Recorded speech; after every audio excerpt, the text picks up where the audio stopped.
বুবলি আপুর প্রসঙ্গে যেটা আপনি বললেন যে ওনার সাথে কাজের জায়গাটা আমার খুবই প্রফেশনাল, কাজের বাইরে ওনার সাথে আমার কোনো কথাই হয় না। ক্যারিয়ার উজ্জ্বল করে বারিশা হক এবং গৌতম সাহার পাশে জায়গা করে নিয়েছিলেন শবনম বুবলি, কিন্তু সেই জায়গাটি খুব বেশি দিন ধরে রাখতে পারলেন না তিনি।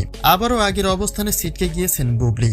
বারিশা হক এবং গৌতম সাহার পাশে হয়তো আর কখনো দেখা মিলবে না বুবলির, তবে সেখানে সম্পূর্ণভাবে দোষারোপ করা হয় অপু বিশ্বাসকে।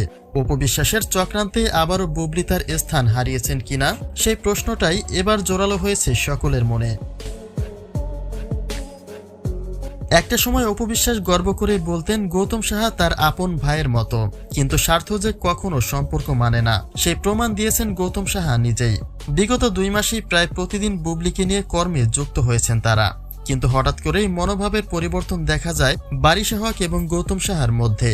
প্রথমত বারিশা বলেন কাজের বাইরে বুবলির সাথে তার আর কোনো রকম সম্পর্ক নেই। অপরদিকে অপু বিশ্বাসকে মনে করে ক্যামেরার সামনেই কেঁদে ফেলেন গৌতম সাহা। পরবর্তীতে গৌতম সাহা একটা স্ট্যাটাসে জানান, কাজের জন্য 2 নায়িকাকে বাদ দিয়েছি, প্রয়োজন হলে আরেক নায়িকাকেও বাদ দিব। আর সে একইভাবে বুবলিকেও আর দেখা যাচ্ছে না বারিশা কিংবা গৌতম সাহার পাশে। বেশ কদিন ধরে তারা একাধিক নতুন নায়িকা নিয়ে কাজ করে যাচ্ছেন। যে বুবলিকে নিয়ে প্রতিদিনই তারা কোনো না কোনো ভিডিও প্রকাশ করতেন, সেই বুবলির দেখা মিলছে না প্রায় 1 সপ্তাহ ধরে। তাহলে তাদের এমন কর্মকাণ্ড আসলে কি স্বাভাবিকভাবে গ্রহণযোগ্য?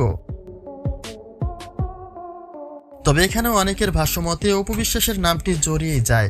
অপু বিশ্বাস যে তার ইমোশন দ্বারা সবাইকে কাবু করতে পারেন সেই প্রমাণ দিয়েছেন সাকিবের সাথে ফের সখ্যতা বাড়িয়ে। তাহলে সেই একইভাবে বারিশা এবং গৌতম সাহাকে যে ইমোশন দ্বারা কাবু করেননি তার নিশ্চয়তা কি? যেহেতু অপু বিশ্বাসের জন্য প্রকাশ্যে কান্না করেছিলেন গৌতম সাহা, সেক্ষেত্রে বুবলি যদি নিজ স্থান আবারও ত্যাগ করে তাহলে সন্দেহের তালিকায় অপু বিশ্বাসের নামটি যুক্ত করা মোটেও অস্বাভাবিক কিছু নয়।